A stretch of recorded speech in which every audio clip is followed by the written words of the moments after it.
ముందుగా జై స్వరాజ్య టీవీకి ప్రత్యేక ధన్యవాదాలు తెలియజేసుకుంటున్నాను.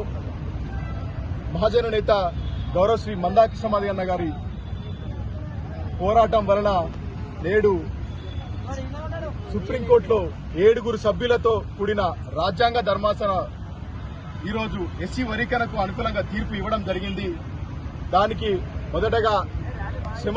శ్రమకు కష్టపడ్డ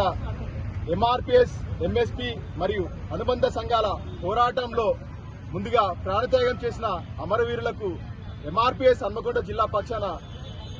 వాళ్లకు జోహార్లు తెలియజేసుకుంటూ మరియు మందాకి సమాధి అన్న గారి నాయకత్వంలో అలుపెరగకుండా 30 సంవత్సరాల నుంచి పోరాటం చేస్తున్న ఎంఆర్పీఎస్, ఎంఎస్పీ మరియు అనుబంధ సంఘాల నాయకులకు, కార్యకర్తలకు ప్రతి ఒక్కరికి పేరు పేరున ఉద్యమ నమస్కారాలు తెలియజేసుకుంటూ గౌరవ శ్రీ మందాకి సమాధి అన్న గారి నాయకత్వంలో నవంబర్ 11న హైదరాబాద్ లో జరిగిన విశ్వరూప మహాసభకు హాజరైన గౌరవ మన దేశ ప్రధానమంత్రి మోడీ గారు మాదిగలకు ఇచ్చిన మాట ప్రకారం ఆయన మాట నెరవేర్చుకున్నాడు. ఈ రోజు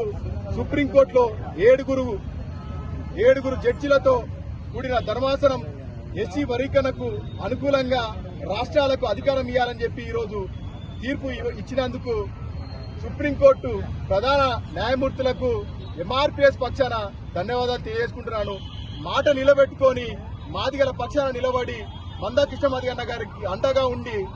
ఎస్సీ వర్గీకరణకు అనుకూలంగా తీర్పు రావడానికి కేంద్రం నుంచి కేంద్ర ప్రభుత్వం తరపున లాయర్లను నియమించిన మోడీ గారికి, అమిత్ షా గారికి, ఎంఆర్పీఎస్ పక్షాన మరియు ఈ రాష్ట్ర అధ్యక్షులు, కేంద్ర మంత్రివర్యులు కిషన్ రెడ్డి గారికి, బీజేపీ అగ్రనాయకులకందరికీ పేరున ధన్యవాదాలు తెలియజేసుకుంటూ ఈ రోజు ఈ విజయం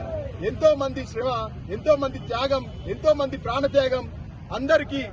ఎంఆర్పీఎస్ ఉద్యమంలో పాల్గొన్న గ్రామ స్థాయి నుంచి మొదలుకుంటే మండల స్థాయి, జిల్లా స్థాయి, గ్రామ స్థాయి, రాష్ట్ర స్థాయి, జాతీయ స్థాయి నాయకులకు అందరికీ పేరున ప్రత్యేక ధన్యవాదాలు, జై మాదిగలు తెలియజేసుకుంటూ ఈ యొక్క విజయాన్ని అమరవీరులకు అంకితం ఇస్తూ గౌరవ శ్రీ మందాకి సమాధి అన్న గారికి పాదాభివందనాలు తెలియజేసుకుంటూ ముగించుకుంటున్నాను. జై మాదిగ, జై మందాకి సమాధి అన్న.